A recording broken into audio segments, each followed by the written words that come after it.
కీర్తనలు 25:3 నీ కొరకు కనిపెట్టు వారిలో ఎవడునూ సిగ్గునందడు.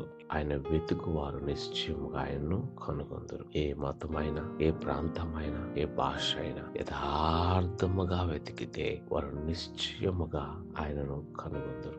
ఆయన కనుగొన్నప్పుడు యెహోవాను వెతుకువారు అని స్తుతించెదరు. మీ హృదయములు తెప్పరిల్లి నిత్యము బ్రతుకును.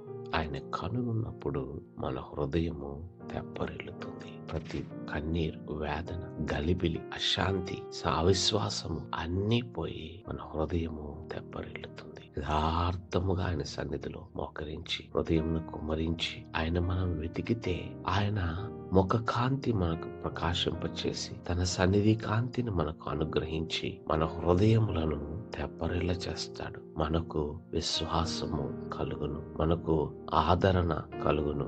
ఆయన సన్నిధి మనకు శాంతినిస్తుంది. యెహోవా కొరకు ఎదురు చూచువారు నూతన బలము పొంది పక్షిరాజు వలె ఎగురుదురు, అలయక సలయక పరిగెత్తుదురు. యెహోవా కొరకు ఎదురు చూచువారు ఎన్నడూను సిగ్గునందరు. వారి హృదయములు తెప్పరిల్లును, వారు నూతన బలము పొందుతారు. యెహోవా కొరకు ఎదురు చూచి మొర్ర పెట్టినప్పుడు ఆయన నూతన బలము, నూతన అభిషేకము, నూతన నిరీక్షణను అనుగ్రహించును. ఇశ్రాయేలీయులు వారు శ్రమలు, కష్టములు, వేదనలో వారి హృదయము ప్రభువును వెతికినది. దేవా నువ్వెక్కడున్నావు? అబ్రహాము, ఇస్సాకు, యాకోబు దేవా, మా పితరుల దేవా నువ్వెక్కడున్నావయ్యా అని వారి హృదయములు మూలిగినవి. అప్పుడు దేవుడు ఒక మాట అన్నాడు, నేను వారి మూలుగలను విన్నాను, వారి యొక్క శ్రమను నేను చూశాను, వారిని విమోచించుట కొరకే నేను దిగి వచ్చాను అని మోషేతో అంటాడు.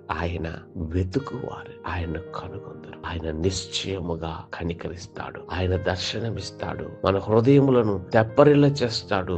పక్షిరాజు వల్ల ఎగురునట్లు చేస్తాడు. తన బలిష్టమైన హస్తమును చాపి ప్రతి ఒక్క శాపము నుండి, బానిసత్వము నుండి మనల్ని విడిపించి ఆయనే మనతో ఉండి మనల్ని నడిపిస్తాడు. యెహోవా కొరకు కనిపెట్టుకుని వారిలో ఎవరునూ ఎన్నడూను సిగ్గునందరు. ప్రార్థన చేసుకుందాం. పరిశుద్ధుడా, ప్రేమ కలిగిన మా దేవా, నీ పరిశుద్ధ నామమునకై వందనములు.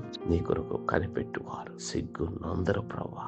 నైనా మేము మా హృదయము నిన్ను వెతుకుతున్నదయ్యా. మా ఆత్మ నీ కొరకు వెతుకుతుండగా మమ్మల్ని తెప్పరిల్లు చేయమని, తృప్తిపరచమని వేడుకొంచున్నాను. మా ప్రతి అవసరతలు మీరు తీర్చండి. ఈ దినము మీరు మా పక్క నుండి నడిపించము, మాతో ఉండి బలపరచమని యేసు నామమున వేడి ప్రార్థన చేయుచున్నాను తండ్రి. ఆమేన్.